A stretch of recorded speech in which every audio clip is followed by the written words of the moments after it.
அனைவருக்கும் வணக்கம். இன்னைக்கு நான் உங்களுக்கு ஒரு அழகான கதை சொல்ல போகிறேன்.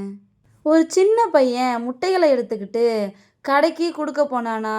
போகிற வழியில் கை தவறி சில முட்டைகள் கீழே விழுந்து உடஞ்சிருச்சான்.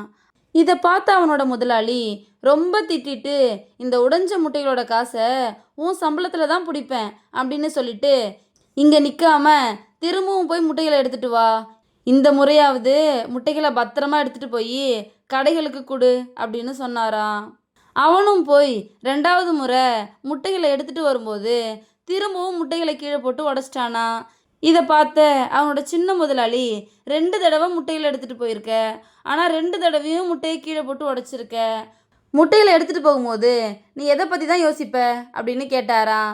அதுக்கு அந்த பையன், முதலாளி, முதல் தடவை மரத்தில் இருந்த பறவையை வேடிக்கை பார்த்துக்கிட்டே போகும்போது முட்டைகள் கீழே விழுந்து உடஞ்சிருச்சு. 2வது தடவை பெரிய முதலாளி திட்டினதை பற்றி யோசிச்சுக்கிட்டே போகும்போது முட்டைகள் எல்லாம் கீழே விழுந்து உடஞ்சிருச்சு அப்படின்னு சொன்னானா. இதை கேட்ட சின்ன முதலாளி, உன்னுடைய பிரச்சனையே இதுதான், உன்னுடைய பாதி கவனம் மட்டும்தான் முட்டையை எடுத்துகிட்டு போகிறதுல இருந்துச்சு, மீதி கவனம் நீ வேடிக்கை பார்க்கறதுலையும் மற்றவங்க பேசுனதை பற்றி நினைக்கிறதுலையும் தான் இருந்துச்சு. ஒன்று நல்லா புரிஞ்சுக்கோ, நம்ம செய்கிற எந்த விஷயமா இருந்தாலும் சரி, அதில் முழு கவனம் இருந்தால் மட்டும்தான் அந்த விஷயத்தில் நம்மளால் வெற்றி பெற முடியும். இதில் பாதி கவனம் அதில் பாதி கவனம்னு இருந்தால் நம்மளால் எந்த ஒரு விஷயத்தையும் ஒழுங்காக செய்ய முடியாது அப்படின்னு சொன்னாராம். இதோட இந்த கதை முடிஞ்சிருச்சு. இந்த கதை உங்கள் எல்லாருக்கும் பிடிச்சிருக்கும் நம்புகிறேன். இன்னொரு அழகான கதையில் நாளை மாலை 5 மணிக்கு சந்திப்போம். நன்றி.